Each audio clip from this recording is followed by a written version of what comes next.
परिचय। रेशम से बने वस्त्रों को पहनना कौन पसंद नहीं करता। रेशम की चमक और इसका मुलायम स्पर्श इसे सबकी पसंद बनाता है। भारत की रेशमी साड़ियां विश्व प्रसिद्ध हैं।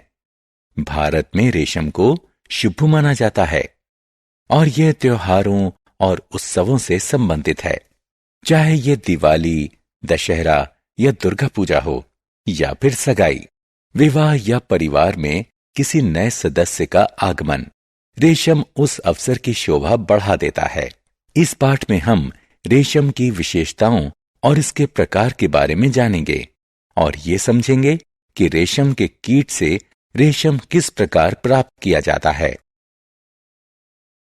उद्देश्य। इस पाठ के अंत में आप निम्न करने में सक्षम हो जाएंगे। ये समझाना कि रेशम क्या है, रेशम का इतिहास जानना, रेशम की विशेषताएं बताना, रेशम के कीट का जीवन चक्र समझाना, कोकूनों से रेशम प्राप्त करने की प्रक्रिया का वर्णन करना।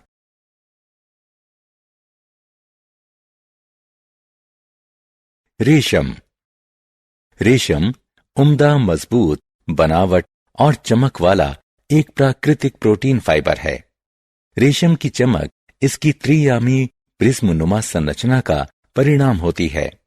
रेशम का उत्पादन कई कीटों जैसे रेशम के कीट, मधुमक्खी, ततैया द्वारा होता है और चींटियां इसका प्रयोग अपना घोंसला बनाने में करती हैं।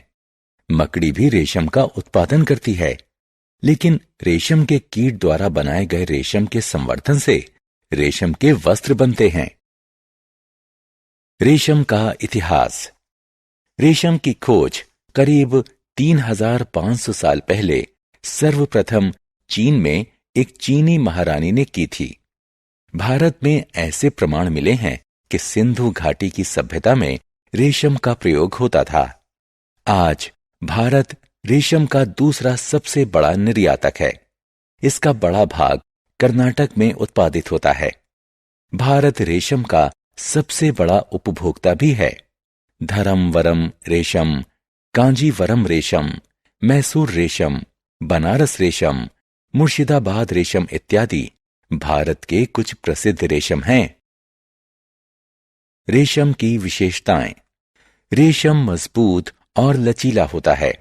रेशम स्पर्श में मुलायम होता है, लेकिन फिसलन भरा नहीं होता। रेशम में चमक दमक होती है।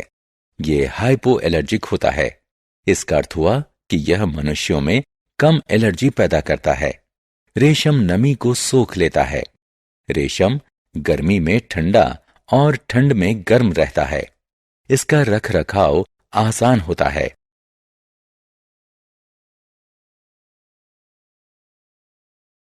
रेशम के प्रकार।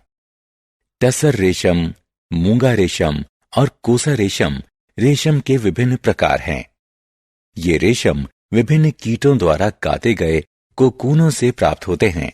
शहतूत रेशम रेशम की सभी श्रेणियों में सबसे प्रसिद्ध है और इसका उत्पादन शहतूत रेशम कीट से होता है, जो शहतूत के पेड़ पर पलते हैं। इन कीटों का पालन घर के अंदर होता है और इन्हें पूर्णतः पालतू बना लिया जाता है। ज्यादातर व्यावसायिक रेशम शहतूत रेशम होता है। इस कीट के कोकून से प्राप्त रेशम मुलायम, चमकदार और लचीला होता है और इसे सुंदर रंगों में रंगा जा सकता है।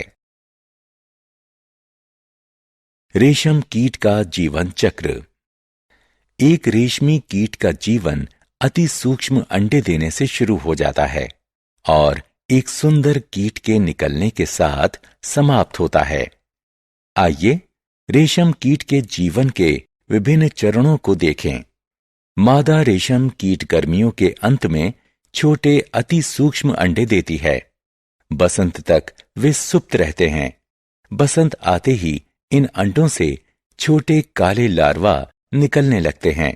ये लार्वा शहतूत के पत्ते खाकर जीवित रहते हैं और बड़े होते जाते हैं। इसके बाद वे अपने चारों तरफ रेशम का एक सुरक्षात्मक कोकून काटते हैं। ये कोकून सफेद और सुनहले रंग के होते हैं। कोकून के भीतर लार्वा प्यूपा में परिवर्तित होता है। लार्वा प्यूपा में परिवर्तित होते हुए कुछ भी नहीं खाता। 2 या 3 हफ्ते बाद कोकून से सुंदर रेशम कीट बाहर निकलता है।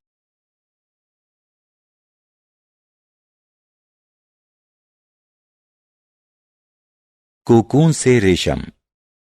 रेशम को कोकून से संसाधित किया जाता है। एक बार रेशम कीट अपने चारों तरफ सुरक्षात्मक कोकून काट लेता है। फिर इन कोकूनों को रेशम के फाइबर को कीट से अलग करने के लिए गर्म पानी में उबाल लिया जाता है। प्रत्येक कोकून एक रेशम के तागे से बना होता है। युक्ति है कि तागे का एक सिरा पकड़ लिया जाए।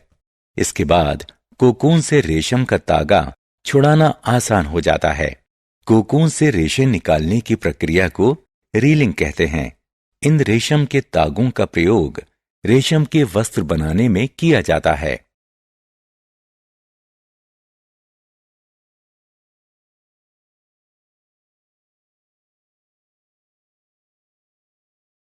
सारांश।